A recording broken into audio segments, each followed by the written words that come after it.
Hey, Sweat Sisters. Welcome to the Pretty Girl Sweat Show, which highlights women who are balancing demanding careers with a healthy lifestyle and hurdling over personal and professional obstacles. I'm your host, Aeshia DeVore Branch, and each week I have a sister-to-sister chat with an inspiring go-getter, and listeners learn how good things come to those who sweat. If this is your first time listening, what up? You could be anywhere in the world and you're here with me, and I really appreciate that. If you love what you hear, take a second to subscribe to the podcast so you get updates every time we drop a new episode. If you got half a second, leave a rating, which will help other sweat sisters in need of some inspiration find our podcast. If you have a minute, please follow us across all social media platforms. We are at Pretty Girl Sweat on Instagram, Facebook, and Twitter, and YouTube.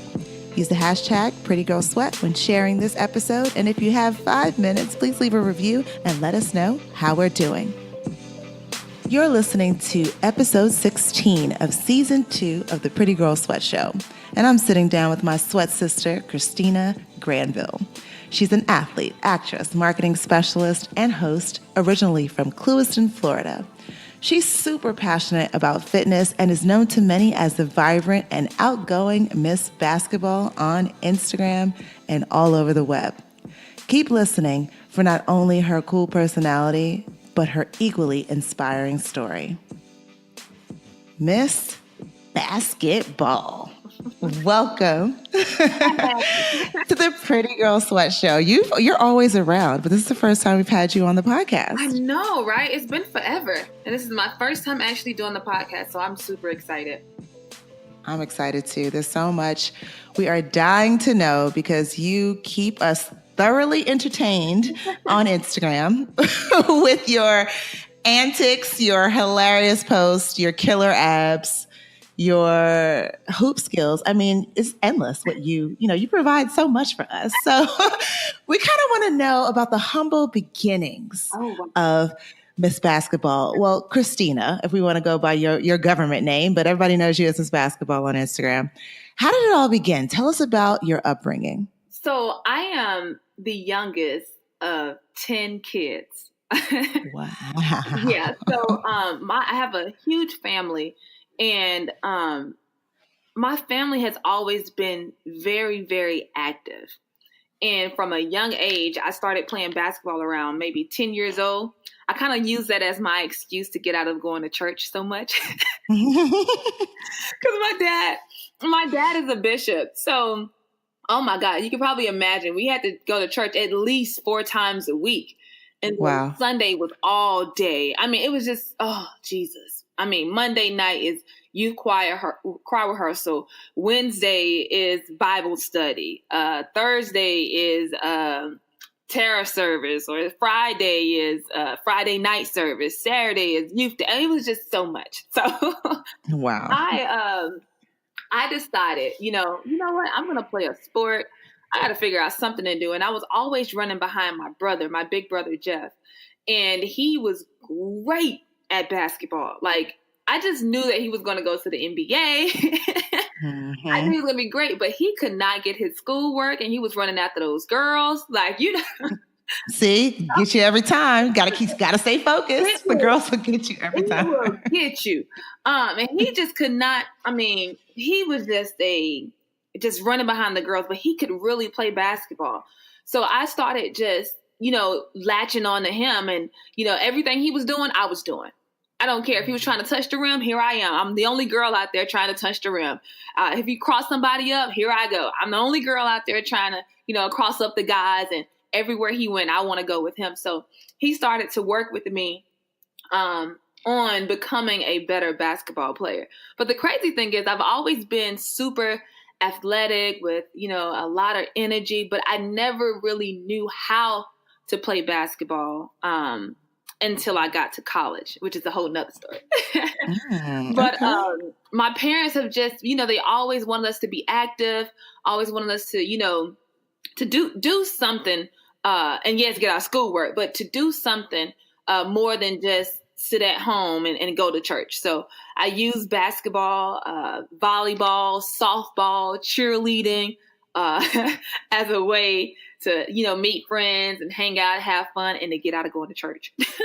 Nope. Well, hey, at least you had a plan. You knew how you were going to get out of church. And so we've all benefited from that. Thank you, Daddy, for making her go to church every single day. So now she's a great basketball player. Every day. And my dad is Pentecostal, so we're wearing these long skirts and we can't have nails. We can't have our nails painted. We can't wear makeup. We can't do this. No short skirts, no this, no that. I was like, listen, let me get up on. So wait a minute. You had all those rules growing up. Oh, does your dad visit your Instagram page now? So the funny thing is, my dad now, he is 90 years old.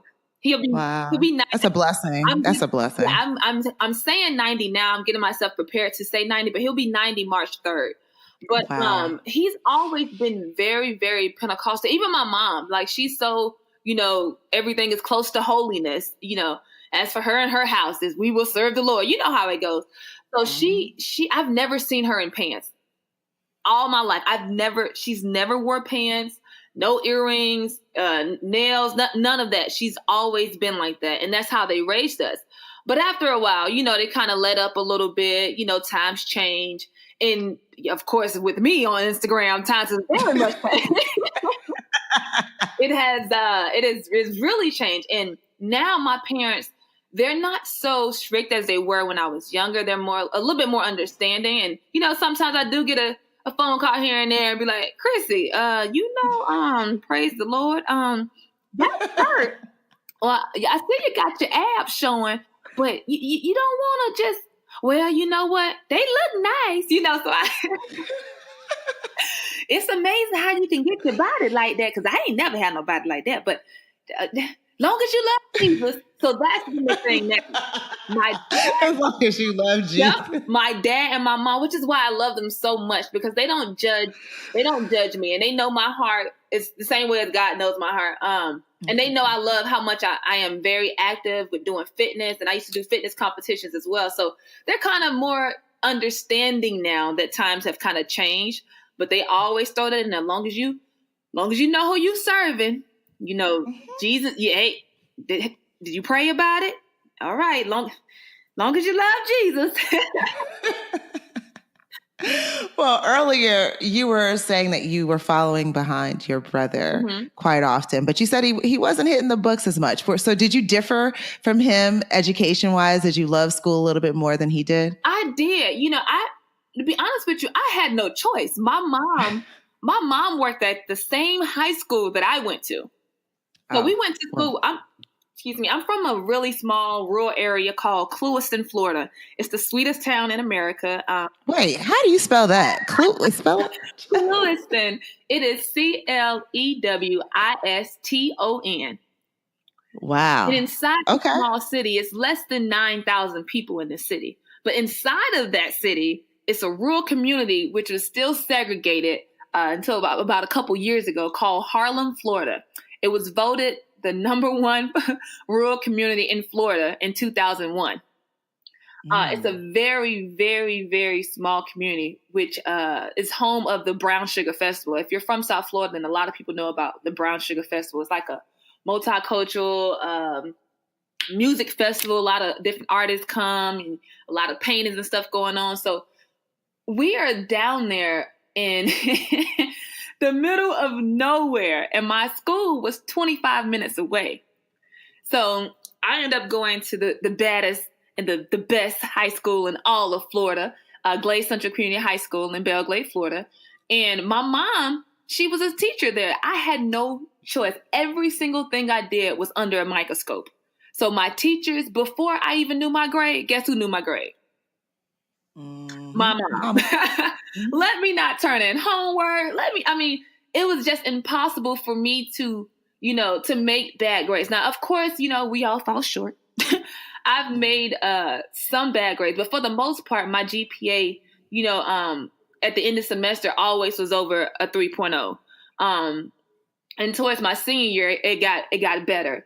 But she was not letting up. You're not gonna embarrass me while I'm a school teacher here at this high school and you're making bad grades. I need you on the dean's list. I need you on the AB honor roll. Matter of fact, we're gonna enroll you into some college courses. We're going to make you, and she was the leader, the business leader for Future Business Leaders of America. That's where I got my entrepreneurship skills from. So I became a part of that group. So I had no choice but to get my work and to make sure I made good grades and not be like my brother. Because she reminded me, listen, if you want to play basketball, you're going to have to get your work. You can't be pretty and dumb. You can't be pretty and trying. You know, and she was just cut and dry. You can't be pretty and dumb and thinking that your looks are just going to get you in the door. You have to be smart, and you have to always want to do better and be better every single day. So I had no choice, and I'm happy that she instilled that into me rather than just saying, since I'm good at basketball, I'm tall, I'm in the 10th or 11th grade, I'm already 5'10", so I'm considered tall as a high school student. Oh yeah, I'm just gonna get in, easy. No, you have to make sure you pass the FCAT on the first try. Make sure you pass the SATs and all that good stuff. So I thank God for her because, boy, I didn't turn out like my brother. And let's put her words on a T-shirt. Yeah. You can't be pretty and dumb. Come on, somebody. Exactly. Tell somebody. Okay, so this was interesting. You said this earlier that you really didn't learn how to play basketball until college, but you played in high school, right? Yes, ma'am. I was on varsity from 9th grade. Okay, so tell me the meaning behind that. Why do you feel that you really learned the game in college? So I think some individuals are blessed with the talent and the ability to play basketball and to play these different sports. And they're just going off of raw talent. I could touch the rim. In 10th grade, I was touching the rim. I could slap the backboard. So I had the ability to do the normal things that people would think is so awesome, like being able to jump, being able to play defense, be able, to be super tall and look like a basketball player. I mean, I had the Allen Iverson braids and all, like the pants sagging, like, the oversized jacket. You looked at me, you was like, oh yeah, she ball, she hoop. But I didn't learn the actual game of how to move without the basketball until I got to college, to know what it is to play actual defense, 2-3, just different movements on the court with the basketball and without the basketball. And a lot of people, when they're learning how to play, they don't really sometimes understand the actual game of basketball. So if we're down 2 points and it's 30 seconds left, what are you going to do? Those situationals, I didn't learn all of that until I got to college, to where they really broke it down for me to say, hey, this is why you're in this position, not because you're tall, but because you have this skill. And with this skill, you need to do these different drills. And this is what's going to happen after you do these different drills. This is the result. This is why we run this play. So it was more in depth of why I'm doing this play, what this play helps me with, and how it's going to help me be a better person and a better basketball player. So I didn't learn all of that until I went back to college. And I was like, oh, okay, this is different. Exactly. I've always just been, I was a horrible shooter when I was in high school. I mean, good Lord. But I didn't learn until I got to college, which was so crazy because I was recruited out of high school by at least 10 or 15 different colleges to play basketball. And they were just only recruiting me off of raw talent. So how did you decide to go to the school that you chose? So where did you go? I went to my first college was Independence Community College in Kansas. I went there because they offered me a full scholarship and they offered me the ability to run track. Now, a lot of people don't know I was actually better in track than I was in basketball. Okay. So every year I went in high school. I mean, since middle school, I have all kind of awards and ribbons for track. I was always very, very, very good in track, but my love for basketball just, I couldn't get rid of it. I wanted to play basketball. I mean, I don't care how fast I could run or how high I could jump, but this school offered me the ability to do both. So, hey, we'll send you, if you want to come to our school, we'll give you a full scholarship on basketball and track. So you can do both if you would like. And I'm like, oh yeah, I can get out of this small town that, it's bad. The poverty level is oh Jesus, It's really nothing. A lot of people don't even make it out of my city. So I'm like, oh yeah, I'm on the first thing smoking. I packed up my little 1996 Honda Civic and drove 24 hours to Independence, Kansas, which was 7 miles away from Little House on the Prairie. The actual place, Little House on the Prairie. Oh, for real, for real. Okay. For real. Wow. Yes. So I ran track there, indoor and outdoor track. I was 10th in the nation in high jump, 11th in the nation in long jump at Independence College. But I didn't play basketball there, which was so weird. I played in not one game. My coach, after I guess preseason, was like, well, you know what? You're not good enough to play basketball. Maybe you should just stick to track or, just another sport, basically. I'm like, how dare you say I'm not good enough to play basketball, but you recruited me. Like, you got me all the way here and you tell me I'm not good enough to play basketball. So he redshirted me my first year. And once I realized that he was serious, that I wasn't going to play, that was it. I was just, I did my little 2 years. My grades kind of slipped because I was in that mind frame of, if I couldn't play basketball, then I'm not gonna do anything else. So I finished up, doing track there. I also did cheerleading. They gave me a scholarship to do to be a base holder for cheerleading. And then I just left and I came back to Florida. And I'm like, well, if I can't play basketball, I'm not going to do anything else. I might as well just, I'm going to just chill. That was my whole thing. Forget school, forget basketball. If they don't want to let me play, it is what it is. But the crazy thing and the beauty of it, I really sucked. Nobody else has told me that I sucked because I was so good off raw talent.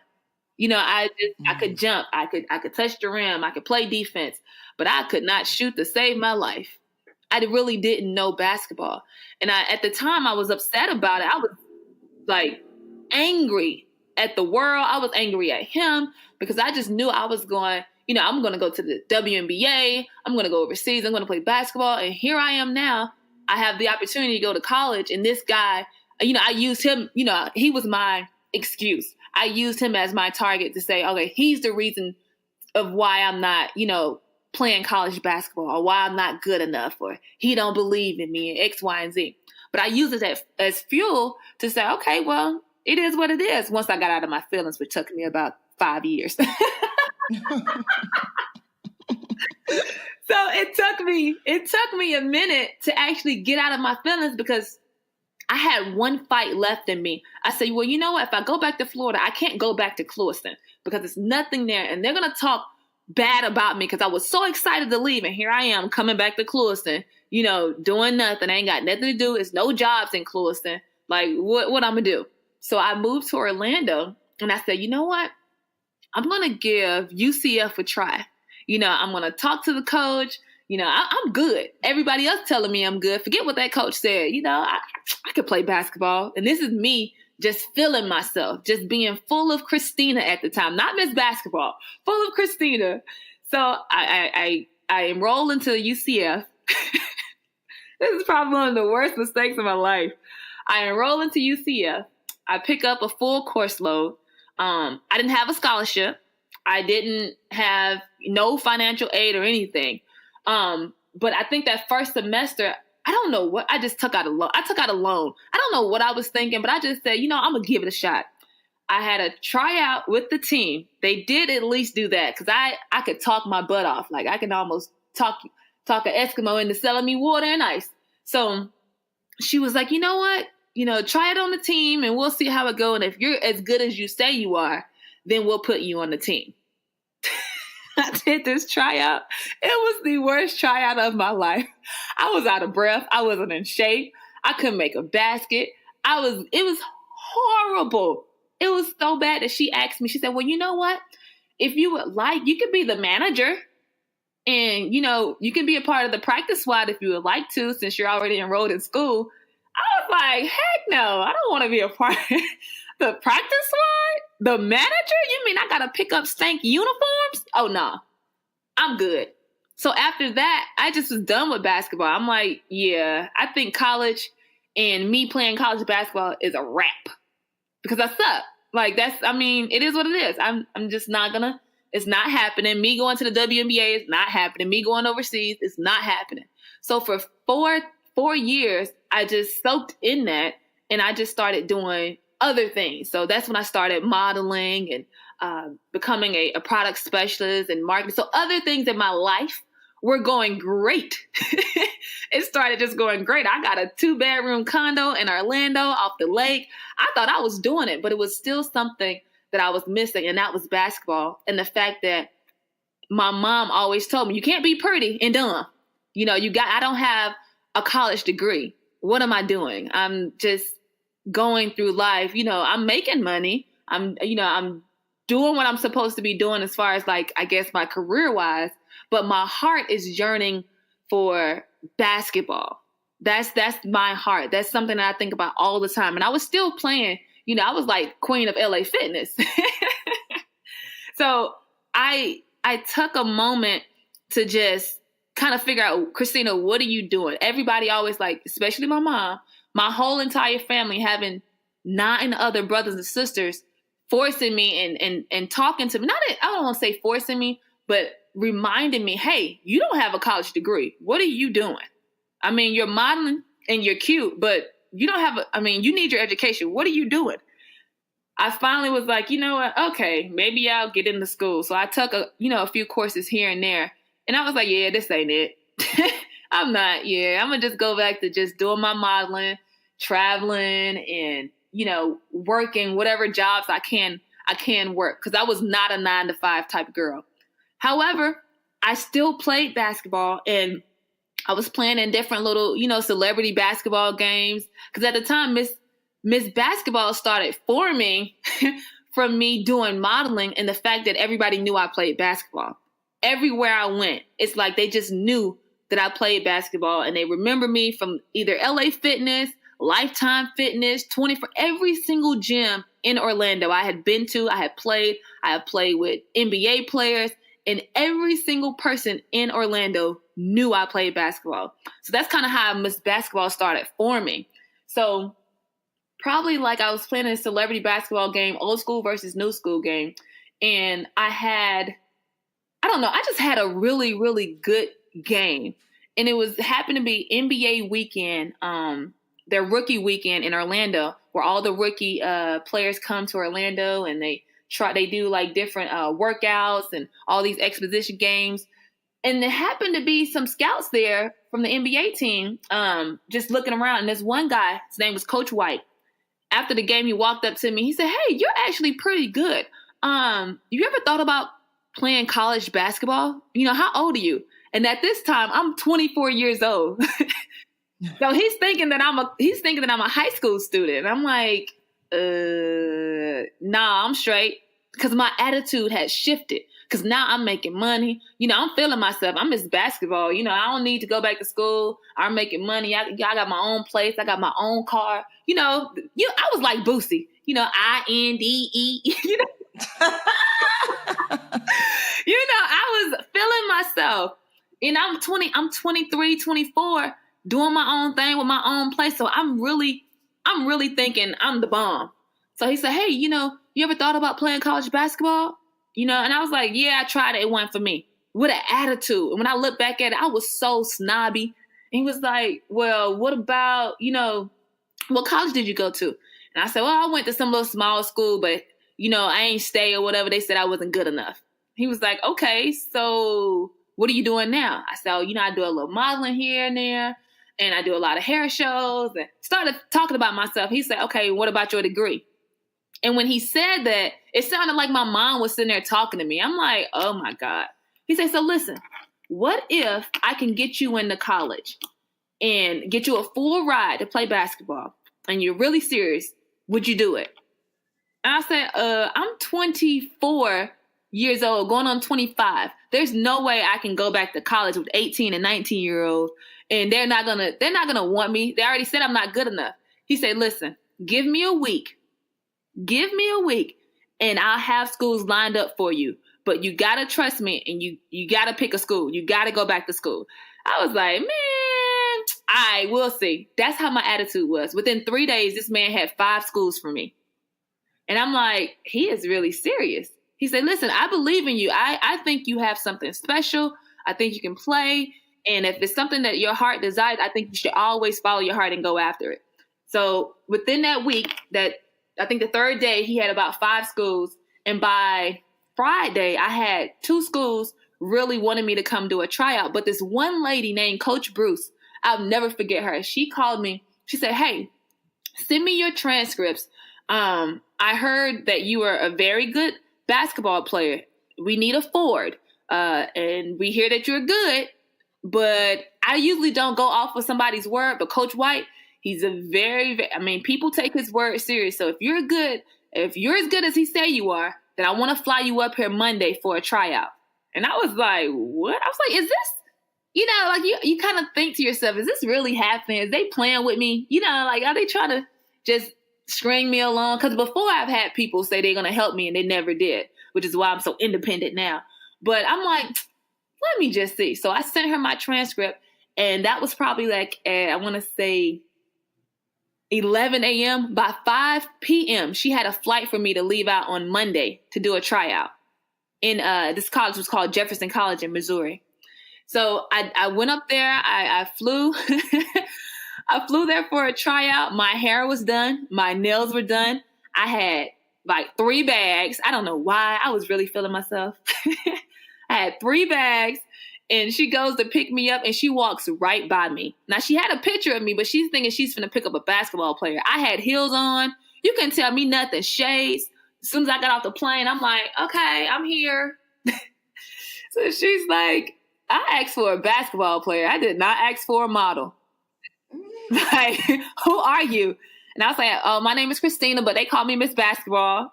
Just like that. She was like, okay, I'm going to call you Christina. Can you play basketball? I said, yeah. She said, you do not look like a basketball player, but oh, well, your tryout starts now. I say, wait, what? She said, yeah, I'm taking you straight to the gym. Like, we have a group of girls, about 30 girls waiting, and we're going to do a tryout right now. I said, oh, my God. And that's when my life changed. I walked in that gym, and it was so many girls and young girls. Like, I'm the oldest one. I look like a parent. In my brain, I feel like I look like a parent. So I walk in. She said, hey, the locker room is over there. Change your clothes. Be out in 10 minutes. We got to go. I said, all right. And like, she was serious to the T. And here I am just, taking my time because I'm Miss Basketball. I'm lit. Man, I walked out. I changed my clothes. I walked out. And I'm sitting there on the bleachers.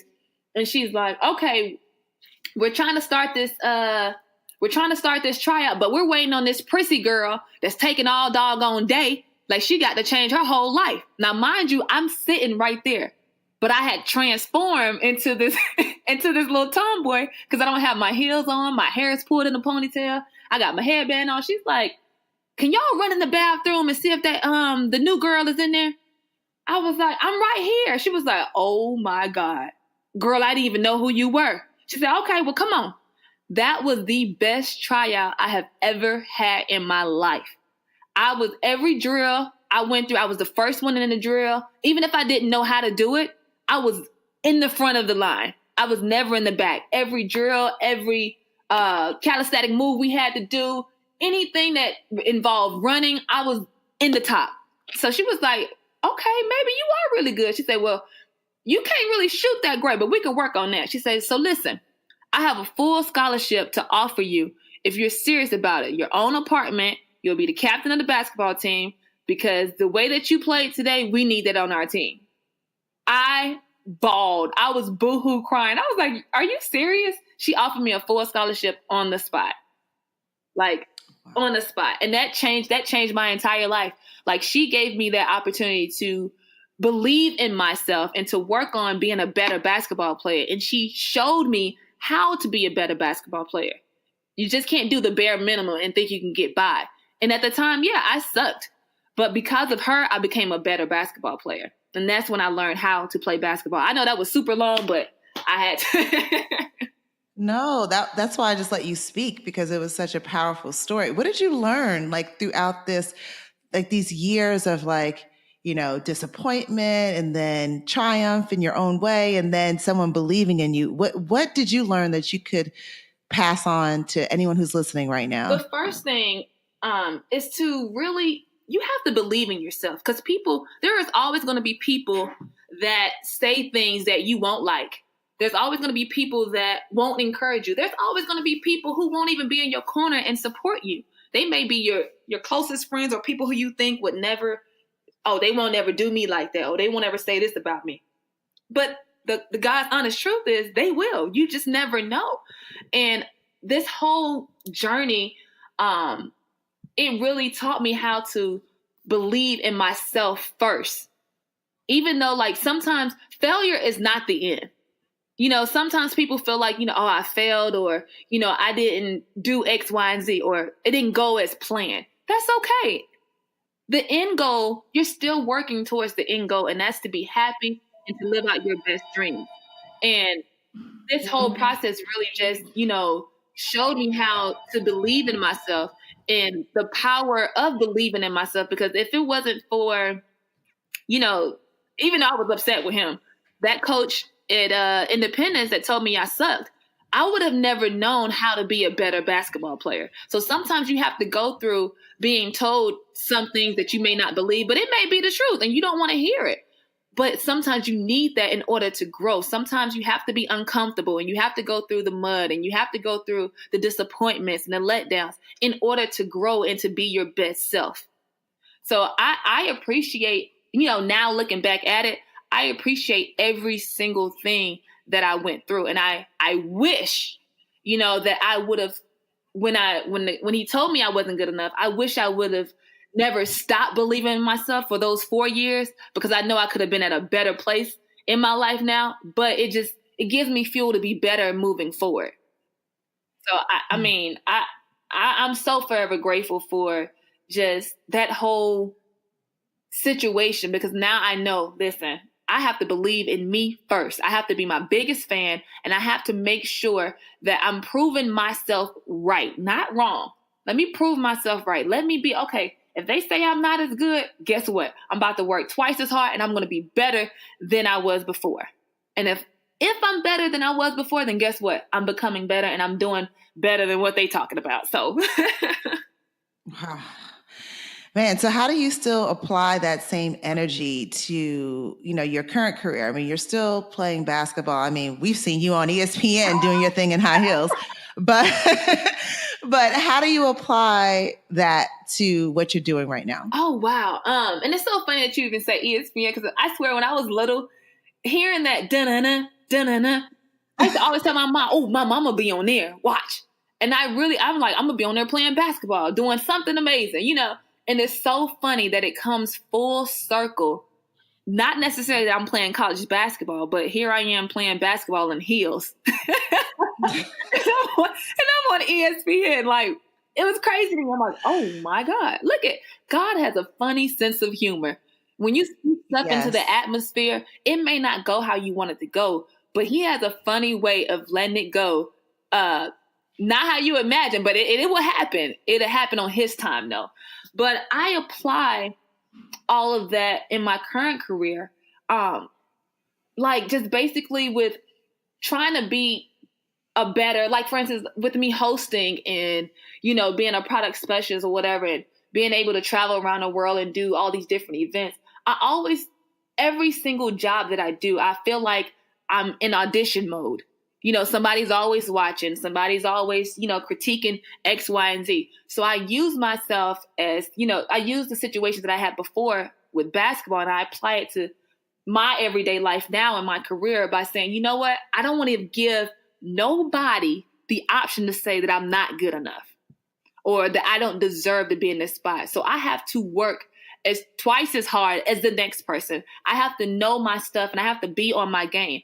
And nobody is going to be better than me. When I do an event, when I do any hosting engagements, and I do any consumer engagements, whoever I'm working for, they're not going to be better than me. I don't care who it is. I don't care if they've been doing it for however long. They're not going to have the amount of energy, the amount of passion, the amount of drive or knowledge to be better than me. And that's how I gotta go into it. And I took that from, what happened in my past life, and I've applied it to now. Like I have to be better. I have to be the best, and I have to leave people wanting more. That's my thing. That's my whole life purpose now, is to, is to encourage people to be their best selves and to leave people better than they were when you found them. So every event that I go to, I want people to be like, oh my God, that was amazing. Who is that girl? Her energy is amazing. She is doing it. Like her job is, whoa, she is killing her job. So that's been my whole thing, is just to be better and to do better and to, don't be afraid of hard work. Like before I was afraid of hard work. That's why I sucked at basketball, because I didn't train. I didn't work out. I didn't do what I was supposed to do. I was just relying off my talent. But in this, in this area of my life now, I have to study. I have to show myself approval, and I have to make sure that I'm doing the hard work, that I'm putting in the effort, and that I'm trying to be the best person I can be. And we see it. And that's why you being the best person you can be makes other people want to be the best person that they can be. So your energy permeates through many people. And that's definitely something you should be proud of. Thank you so much. All right. Well, I'm going to do some rapid fire questions so we can learn more about all of your habits and routines and fun workouts. So first off, what is one small thing you do each day that makes you happy? Dance. Okay. All right. What's your, obviously we see you busting a move every once in a while. Do you take any dance classes in Atlanta? No, I don't take it, but I do. I want to take one so bad. I want to learn a whole full routine. I really do. But I don't take any dance classes, but I used to be a certified Zumba instructor. So I learned a few moves from Zumba. But other than that, okay. I don't take any classes, but if there's any classes out there, I want to be a part. Tag me in. All right. So I'm taking you to Dance Jam at Lifetime. And then we also have to do the other class. Remember the class that we wanted to do? What was Trap it? Zumba. Yes, Trap Zumba. We got to do that. So I had my little outfit on. Listen, I've been working on these glutes. This about to be litty. I was practicing in the mirror, and I was like, "Oh, we not going no more." Oh, you know what? That day was so crazy. So you're one of your number one fans. That day dragged me to her gymnastics practice. So I was like, I don't think I have anything to do tonight. This is so weird. I never have a free night. And then I take her to gymnastics, and I'm sitting there, and my phone, my calendar goes off, and it's like, you're supposed to be at Trap Zumba with Miss Basketball. And I was like, oh my God, I feel so terrible. I was just happy that I didn't get in the car, because I was walking out the door as soon as she called me. I was like, girl, you sure called me, because that traffic said 45 minutes. I was like, thank you. Ooh. Yes. Okay. We're going to get it right. And I will definitely make sure. I'm done. I know about this ahead of time. Okay. All right. Next up. Okay. So we stopped the rapid fire. It was going fast, but then it slowed down. All right. So exercise habits. How many times do you work out a week? Let's say 3 times. Okay. What's always in your gym bag? Ooh, a hair tie. Because this long, these bundles. A hair tie, some water, headphones, and my cell phone. Okay. What's one thing that can make or break your workout? Somebody aggravating my living soul. Okay. What are some songs on your workout playlist? Ooh, Cardi B, of course, because Cardi B just makes me feel like I should just blow up everybody and I can just do anything I want to do. What else? I love EDM. So Major Lazer is on there. And sometimes some reggae music. Okay. What is a typical meal you eat before a workout? Ooh, I usually don't eat before a workout. Well, what about after a workout? After a workout, I'm trying these new protein shakes, because I was trying to get thick. So I've been trying those, but the only thing is, it's really hard for me to make it a routine and to keep doing it. So I would say anything fruit wise, like maybe like an apple or pineapples before I have, my big meal. So after a workout, I'm going to say pineapples or apple. Okay. What is your go-to cheat day meal? Oh my God. This is so bad because I think I cheat every day. Chick-fil-A. Yep. Mm-hmm. I cannot leave it. I can't leave it alone. Chick-fil-A, they love me so much and I love them. So Chick-fil-A. Okay. Which deodorant are you like sticking to? Oh my God. So there's a crystallized deodorant and I got it from Whole Foods. It works bomb.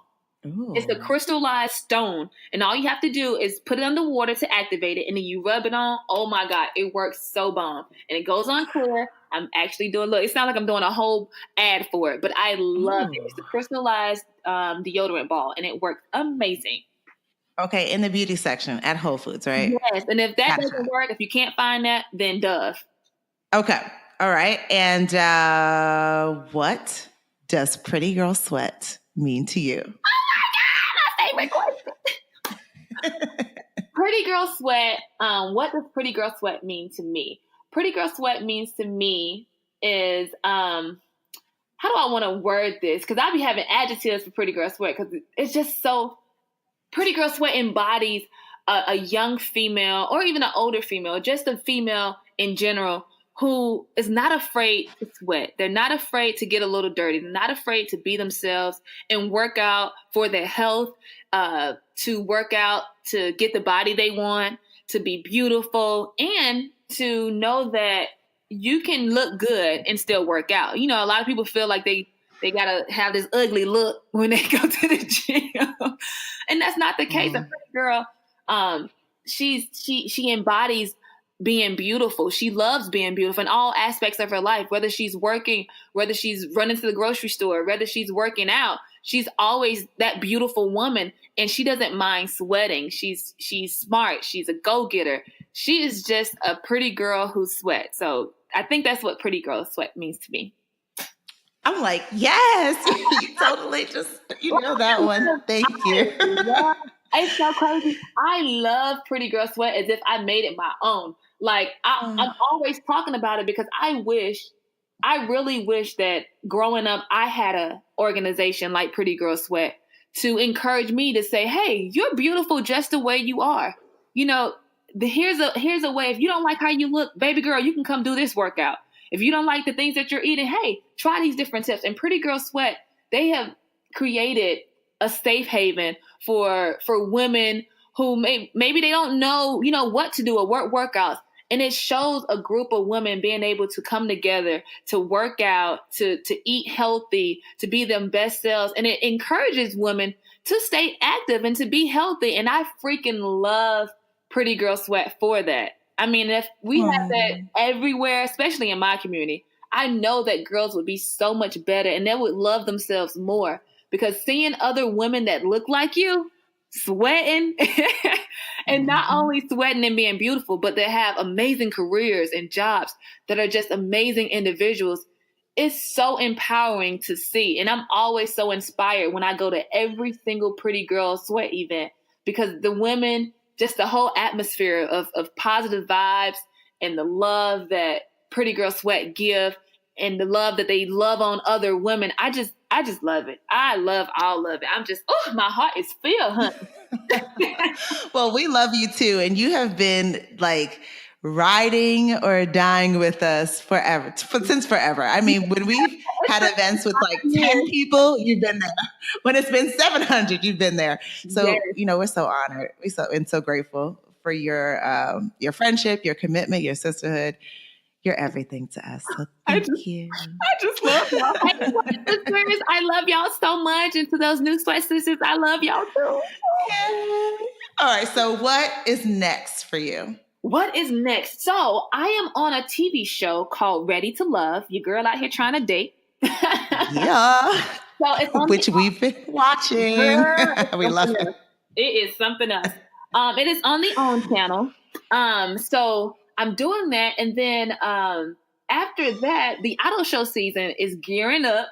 So from November to about April, I will be traveling all over the country doing the different auto shows. So I may be coming to a city near you. You can catch me on stage inside of the Kia booth where I'll be talking about the new Kia vehicle. So I'm excited about that. And hopefully some new partnerships and brand partnerships will be coming along as well. I'm just trying to really just focus in on connecting the dots and making everything make sense. Like, I really want to build a legacy so that when I die, my name lives on and inspire a group of people who may, who feel like they don't know how to be themselves. It's so weird hearing that, oh my God, I can't believe you always the same. Girl, I just like the fact that you. And it's always so, like shocking to me. I'm like, do you guys really have a hard time being yourselves? Like, I don't know how to be anything else. And just watching social media and other events that I go to, it's so unfortunate that a lot of people really do have a hard time being themselves. And I just want to be a voice for those people to, encourage them to say, hey, be your best self, be the best version of you that you can be. Whatever self-help you need, it starts from within. Like, I want to be able to motivate and encourage people. So I'm trying to, work on different programs and hopefully have a couple different things going on to where I can just be a voice for those people to encourage them not to give up, whatever their dreams may be. Like mine was basketball. I wanted to go play basketball and get my education. And I went back and I got my degree in business management and I played basketball and I went overseas to play basketball. So I just want to be that voice. So that's what's next for me. And that's going to be what's next for me until I die. And that's Miss Basketball, reminding us all to be who you are, love who you are, and enjoy the process. Make sure you follow her on Instagram and Twitter at Miss Basketball 1 and head to her website, missbasketball1.com. Just one more thing before you take off. Do you want to get a short email from Pretty Girl Sweat every Monday and Friday that serves as a daily dose of all things inspiring and allows you priority access to our upcoming events? Just go to prettygirlsweat.com. That's prettygirls with an S, sweat.com. Drop in your email and you'll get the very next one. And if you sign up, you'll soon discover that there's no hood like sisterhood. Until next time, always remember that good things come to those who sweat.